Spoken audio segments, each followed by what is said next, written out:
Welcome back, friends. It is time for the SmackDown Live, but not live recap from August 2nd. I'm gonna try to get started pretty quick here. I'm gonna try not to ramble like I do. I'm trying to mushmouth marbles myself the whole time like I do. Nice and calm tonight. So SmackDown opens with a weird recap of Brock Lesnar getting jumped on Raw. That's only because the Viper, Randy Orton, Dana Bryan, and Shane are all watching on TV how Orton pissed off Brock Lesnar. They wish he didn't do that. How dare he, even though it was cool. Don't forget, it was cool. So they hire a 20-man security team to protect Randy Orton from Brock Lesnar getting revenge. So from that point immediately, you know what's going to happen. I gotta tell you, Michael, swing and a miss there. Feel the breeze, Con. Feel the breeze. So they set up that while Orton's there tonight for his big match against Fandango, he will have there's like 50 guys worth of security all hanging out to protect him.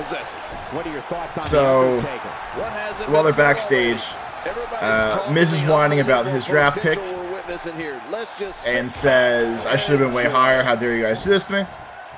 So to make the belt more exciting, because Daniel Bryan tells the Miz to his face, "I only drafted you for the belt, not so much for you." We're gonna have a three-man match, triple threat. That's the word I wanted. We're gonna have a triple threat match to determine who will fight you for your belt at SummerSlam. It was between Baron Corbin, Kalisto, and Apollo Crews. The 3 C's, we're up in the 3T for the ST. Make no mistake about it. The fans in the WWE locker room, so that match comes in a little bit, but for whatever reason, they wanted to do... The SmackDown was very talk-heavy, or it felt very talk-heavy. Looking at my paper cheating note real quick, I see 2 underlines, which means I think there's only 2 matches. So that's obviously not good for a wrestling show, especially when SmackDown was supposed to be... this is about the wrestling. It's not going to be about the story, the dumb stories, and the authority, and that dumb bullshit. But anyway, I digress. We break to Dean Ambrose in the ring talking shit to Dolph Ziggler. He's like, you know, he got his chance. Let's get him out here, though. Let's hash some shit out. So he calls out Dolph Ziggler. And the two of them go back and forth about how I was the best, I'm the best. I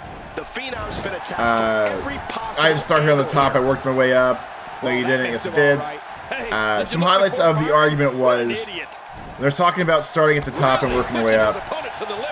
Dolph Ziggler hit Ambrose with the line of, "You started here with the Shield, and you were running through everybody." He's like, "I started as a cheerleader in a green and white outfit." Because I couldn't tell you what his name was in the Spirit Squad, but a long time ago, there was like, when the WWE had more stables, there was one called the Spirit Squad, which is 5 male cheerleaders, like Bobby and Joey and Donnie and just male cheerleaders. That's where Dolph Ziggler actually started, before he did all the magical things he did with like Becky, not Becky, Vicky Guerrero, and everything he's ever done. So, he got some good points there.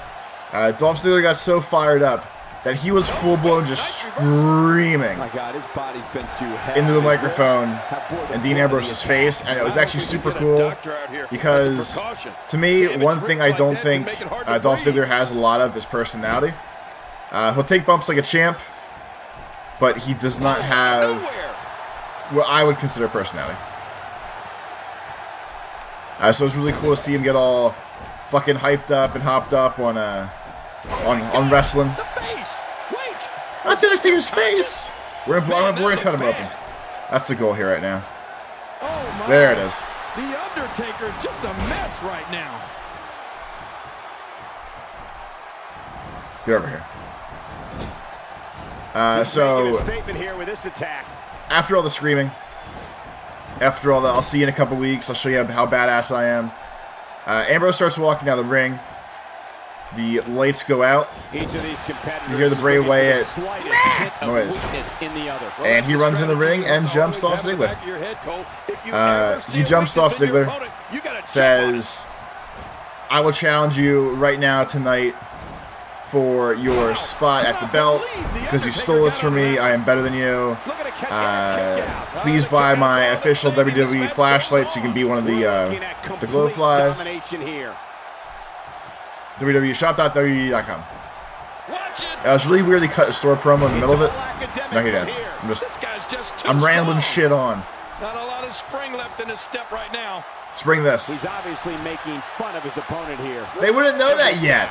Fuck you. This might not end well. Oh my, someone's getting a taste of their own finishing moves. Man, oh man, why would they do that? Because it was funny. This could do it. I think so. Because I thought it was entertaining, Jerry. He did it. So the main event of SmackDown will then be Dolph Ziggler and Bray Wyatt. It was kind of cool that Bray Wyatt got... They were trying to do something with him, and especially after the split draft, I'm glad that they gave him that he had an opportunity to do something on SmackDown and like look like a big deal. The issue with that is that Bray Wyatt blew out his ankle, and I guess after the match, and we'll talk about the match when during the proper timeline here. But Bray Wyatt, I guess, fucked up his ankle during the match, and they threw up the X. Which, if you never saw the refs throw up the X before, never heard someone talk about it,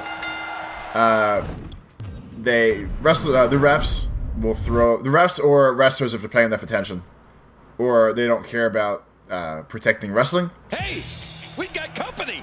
Throwing up the X though means that someone is legitimately hurt, and it means that they need to get help down there right away. And it's not just like, oh, you fell out of the ring and you're fake knocked out.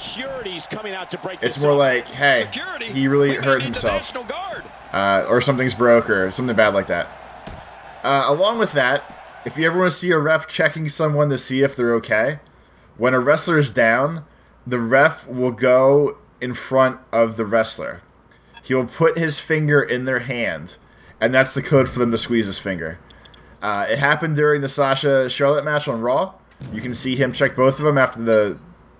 It was either after Sasha's suicide dive, or 2 weeks ago, when she won the belt. It was either after Sasha's suicide dive, or after Charlotte moonsaulted on her outside the ring. They did the finger check.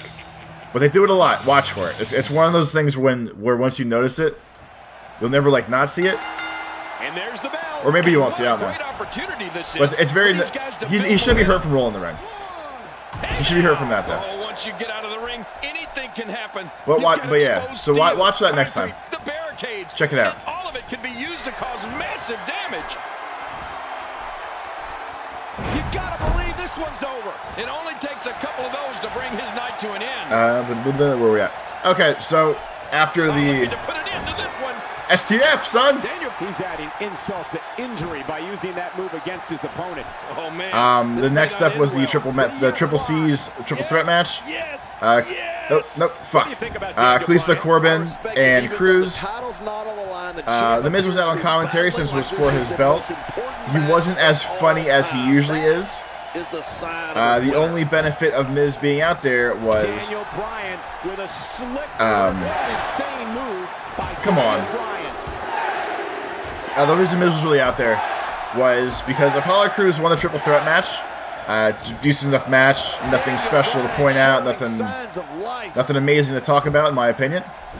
But the Miz was obviously out there to get involved because it was for whoever fights him for the belt. Or who's going to fight him for the belt, however you want to word it. So Cruz wins. He starts walking out of the ring.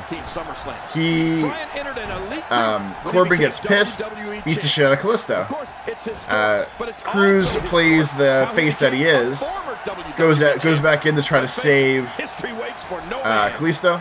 In the process of saving Kalisto, The Miz jumps Cruz, and then while that was happening, Corbin jumped The Miz, apparently proving he is the lone wolf, according to the commentary. I don't know how it proved he was the lone wolf. I guess because someone tried to help him and he rejected it. I guess. Oh, wait. But all it really did was set up for... I'm sorry for your neck. Crashing to the canvas like that can tear muscles and... It's not a canvas. All really set up was the title shot between Cruz and The Miz. I feel like they're pushing Cruz pretty hard right now. He has an extremely good chance of taking the belt. I'm not sure if it'll be off The Miz or off somebody else, or if they're really like ready to give it up to him, because The Miz is doing amazing stuff as like the Healy douchebag champion. So I don't know how much they want to like mess around with that and like ruin his title streak, but it might be a good idea. We'll switch up. Fuck you. So next up was Becky Lynch against Eva Marie's. Too slow. Both of these competitors have so much resolve. Becky Lynch against Eva Marie for her SmackDown debut. Eva Marie's entrance theme is seriously the most obnoxious thing in the goddamn world. The guy talking over it, I guess, is her permanent theme song. The greatest wrestler. She's so beautiful. The lady in all red. You know, all that good stuff. All the things that you think of when you want to think of a good wrestler. Charming. Dressed in all red. Fills the bleachers sometimes. And comes out to... What the fuck? What a nice glitch, asshole. And she still comes out to Nuclear Heat. They scream so much. They scream so many boos for her. It's goddamn unbelievable. Along with that, she jumps off the top turnbuckle because she was posing. She was sassing it up and posing. Get out of here. During that, she grabbed the back of her quad, and the ref had to call a trainer and keep Becky Lynch away from her, and her debut match was canceled because she quote-unquote hurt her quad jumping off the top turnbuckle to get down from it, or the second turnbuckle to get down from it. Becky Lynch was not happy. For how much I thought the crowd hated. Hold on. Okay. Sorry, weird panic thing. For how much I thought the crowd hated when she came out, the roars were deafening. For when she like bailed out of her match, it was goddamn ridiculous. It led to. Fuck you. I went to Renee Young interviewing Carmella on the SmackDown News live stage.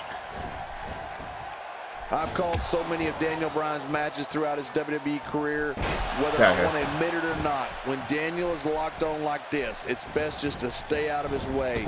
But you do have to wonder. So she Renee Young interviews Carmella on SmackDown News. Here we go. She said she might be wearing SmackDown blue, but you can't trust that bitch in all red. You know what I'm saying? Or I mean, remotely close to that. Well, like they say, timing is everything. He refuses to lose. Carmella talks for maybe 20 seconds before Natalya comes out and starts screaming at her like, "Why are you here? You were the last one drafted. You don't even matter." Carmella tells Natalya she's still there, so what doesn't matter? They mouth off at each other pretty hard. Real Housewives of SmackDown County. Twice as nice. They just kind of argue. Natalya says she should be interviewed instead, though, because her uncle, you might know him, Bret Hart. Daniel Bryan's a bloody mess right now. Look at him. So they basically just draw off back and forth. Natalya drops Bret Hart's name because no one likes Natalya, especially me. But they piss and moan back and forth. They say they're going to fight later. Right after that, the American Alphas debuted against the Vaudevillains. If you're keeping up with the Vaudevillain nudes like not nudes, who wants to see Vaudevillain nudes? If you're keeping up with the Vaudevillain news like I have, and I've been trying to keep everyone up to date with, Gotch's on the shit list for being a shit. So, of course, the Vaudevillains lose to the American Alpha in their debut match. They probably would have lost in their. They probably would have American Alpha probably would have won their debut match anyway, because I know they're pretty hyped up in NXT. Why can't I beat him? Going through that mind right now. When you get in control like this, you want to throw everything at your opponent. And that could be what we're seeing here. Get up there. Climbing the turnbuckle. So American Alpha seemed pretty good. They looked good in their Raw debut. Look out! God damn, I missed again. They remind me of the Steiner brothers. And depending on your age, you either remember Big Papa Pump Scott Steiner with his fucking chainmail and weird popping buys and tries and all the crazy shit he did, like Steiner math. 133 1/3% chance of me winning tonight against Samoa Joe. I don't think I was ever busting me up in this game, have they? You see his gunshot wounds. But American Alpha reminds me of the Steiner brothers. They had the same, like, pretty muscular rip tone. The matching old school wrestling, like, high school, college wrestling outfits. Just maybe a little nicer. Maybe a little more technical wrestling ability. What's going to happen now? I'm scared to ask. Keep the blood coming, man. Well, the trick sometimes when you get outside the ring is survival. The match becomes almost secondary when you get near all these but not much to say. objects. I mean, I figured the Vaudevillains were going to lose, so I figured they were in trouble. American Alpha looked pretty good. I like to see. I'm excited to see where they're going to go. No, get off. Yes. Get off. He made it. He made it to the ropes. This is a level of destruction no one was expecting. I certainly didn't expect to see this kind of damage. Stop counting me, you fuck.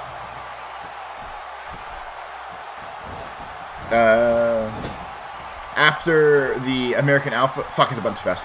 After the American Alpha match, AJ had an open letter to Cena Nation. Of course, as soon as AJ starts talking in the ring, John Cena comes out. They argue back and forth. The crowd starts a soccer mom hair chant, which took me about, I'll say it took me 2 minutes to figure out what the fuck the stupid crowd was chanting before it clicked. I think they slowly turned up the microphones in the crowd louder and louder so people could hear what they were saying. But I eventually understood. I didn't like it. AJ kind of does have a soccer mom haircut. Everything they had at each other in this match. And AJ Styles has dry hair, because he said once in an interview, I want to have dry hair because I want to be known as a wrestler with dry hair. And then in the future, if those people have dry hair, people be like, hey, that's an AJ Styles thing. Dry hair meaning like think about like Roman Reigns and like Seth Rollins, their hair is fucking leaking as soon as they come out to the ring. He wants the opposite of that, so that's what he does. So they argued for, I'll say 15 minutes in a promo. 15 minutes on an hour and 15-minute show is not very good, especially when it's supposed to be about wrestling, like I said. AJ basically somehow, is this for the belt? It is for the belt. We're gonna stock up. We're gonna stock up on points here real quick. Have not been doing. Where is it? Not been boosting my pin escape because I can always forget it's down here because it's so far away. We can get some more points in there because sometimes that pin escape is questionable. But AJ, now like since he has like nothing to do with the club anymore. This is the match we've all been waiting for. He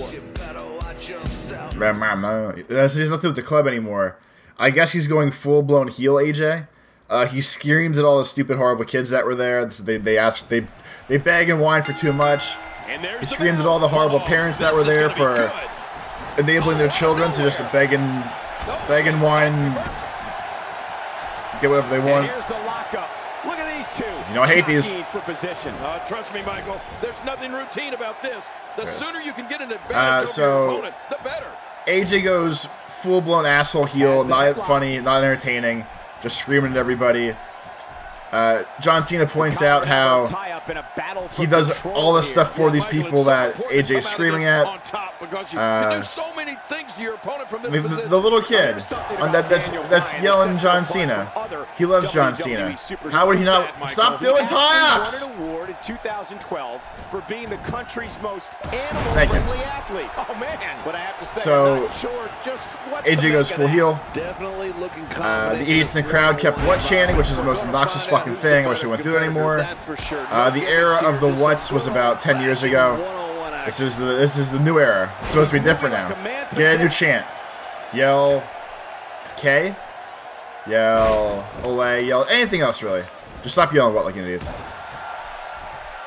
So Cena says that we still great. They argue, blah, blah, blah, blah, blah, blah. Somehow AJ used some weird logic to say that Cena was a chump if he won and a loser if he lost. Or some weird promo. I didn't really understand the promo. And it dragged on too long. And all I know was John Cena's not leaving wrestling jack.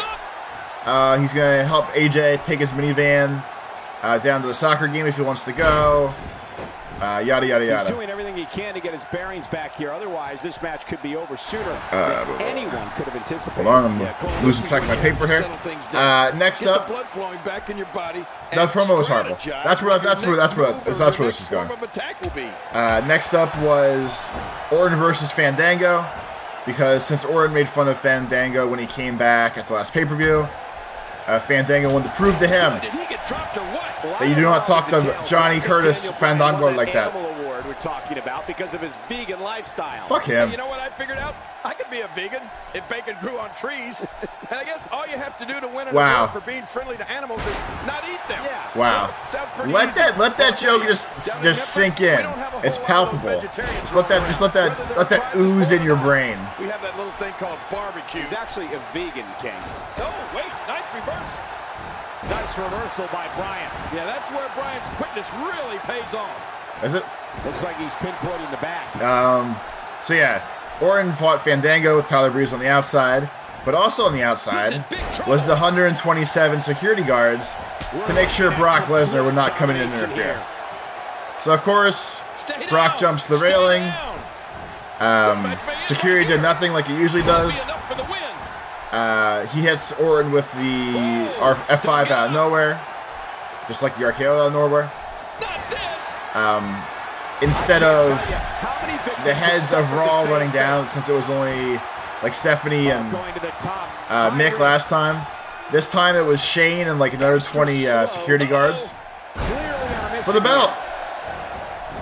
There's actually like 20 security guards. It was weird that Daniel Bryan didn't come out as well, and I feel like it was a weird thing of like just in case he might have gotten hurt fucking around down there was why he didn't come out. But I mean, that's just me speculating. It has nothing to do with anything that was provided by the show, right online, anything like that. Yeah, I'm impressed. Do a sharpshooter? Do the sharpshooter. Figure 4. Ric Flair taught me this. Oh, it's not a submission one. I mean, bad shape. I guess winning the match isn't enough tonight. Yeah, I don't well, make sure I win, asshole. To be able to walk out of here. Non-stop assault against Daniel Bryan. Alright. Sorry, my handwriting's a little sloppy this time. And I keep losing track because I'm watching the screen more than watching the paper this time. Gotta win the belt back, man. Like that. Give us our title back. He did it. The winner and your new champion. Next up was Heath Slater was talking to Daniel Bryan, quote unquote, in Daniel's office about, come on, man, draft me. Why won't you give me a chance? Why won't you get me in SmackDown? So Daniel Bryan says, you know what? Next week, if you win your match, I will sign you to SmackDown. And he goes, okay, who's it against? And they cut the screen just right. We're out of nowhere. Rhyno just spears the fuck out of Heath Slater. Like, you could not see him coming. It was perfect. It was hilarious. The Money in the Bank trucks in the background. So everyone Money in the Bank gets to fight whenever they want to then. But so Heath Slater has a match against Rhyno next week for Heath Slater to get a job on SmackDown. Of course, he's on SmackDown every week without being drafted, so it's pretty obvious where he actually is. You are the... You know, I came in here just trying to do my best, day in and day out. So I'm pretty sure Heath Slater is not going to beat Rhyno somehow. Here I am. So I don't know how it's going to play out next week. Granted. This WWE Carmella came out afterwards for her match, with Natalya. For a really long time. She does a moonwalk. She's the Skywalker of sweet talking, or whatever the hell she is. Back to you, Cole. She copies everything of Enzo. I thought it was Enzo for a second. I couldn't tell. If Enzo had his hat on the whole time, it's like the same person. They all blend together. Yay! We got our belt back. Yay! Do we have a secret rival again? I probably do. So, Carmella came down. Before she got down there for her match, she got jumped by Natalya, of course. She's now the Queen of Black Hearts instead of the Queen of Hearts because she's a horrible person and just attacks all the women now. Carmella versus Natalya will end up the same way Becky Lynch versus Natalya did if it becomes a feud, where Carmella will at least be able to talk shit to Natalya, and then Natalya will just beat the shit out of her. So that's kind of a stupid angle. I'm not looking forward to that. Hopefully they do something different. And finally, Bray Wyatt fought Dolph Ziggler. It was a pretty aggressive match. Dolph Ziggler was trying to prove he would do anything to win. So at one point, like, Bray Wyatt tries to pull the turnbuckle off the corner, which I haven't seen for years in wrestling, which is pretty cool. He couldn't get all the way off before Dolph Ziggler zigzagged him. So in response, Dolph Ziggler pulls off the turnbuckle instead, and it ends up being a distraction. But in spite of the distraction, Dolph Ziggler still won. It was alright for a match. The wrestling was very weak. This was the second match I watched that night. Second match. And those two matches weren't even that good. They were okay. The thing was, Bray Wyatt, I guess, fucked up his ankle at some point during the match. He wrestled through all of it, but I guess after the SmackDown went off, they threw up the X and got him help. After Dolph Ziggler won, Eric Rowan jumps in the ring, beats the shit off Dolph Ziggler. Ambrose goes for the save because, in spite of them arguing earlier and Dean having to be like a heel only because Dolph Ziggler is such a face, Ambrose goes for the save as well. Eric Rowan does his crazy chokeslam thing to him, and the Wyatts were jubilant. They were happy at the end of that because people were hurt, but so was Bray Wyatt. So I don't know how he wins in that scenario. But that was SmackDown. I'm gonna give it 2.5 bad wide ankles out of 5. Almost absolutely no wrestling. And while I do like wrestling for the stories sometimes, the stories are not very good in SmackDown right now. So they need to enhance one of those two things, the wrestling or the tales that go with the wrestling, if they want to keep SmackDown popular. Because at this point, it's going to turn back into the shit show that it used to be. And Raw will just tread water like it always does. Thank you very much for watching this, though. Hope you enjoyed listening to me ramble on for probably about 20-some minutes about wrestling. We will be back next time with the Raw recap in a couple days. Everyone have a great day, night, whenever you're watching this. Lates.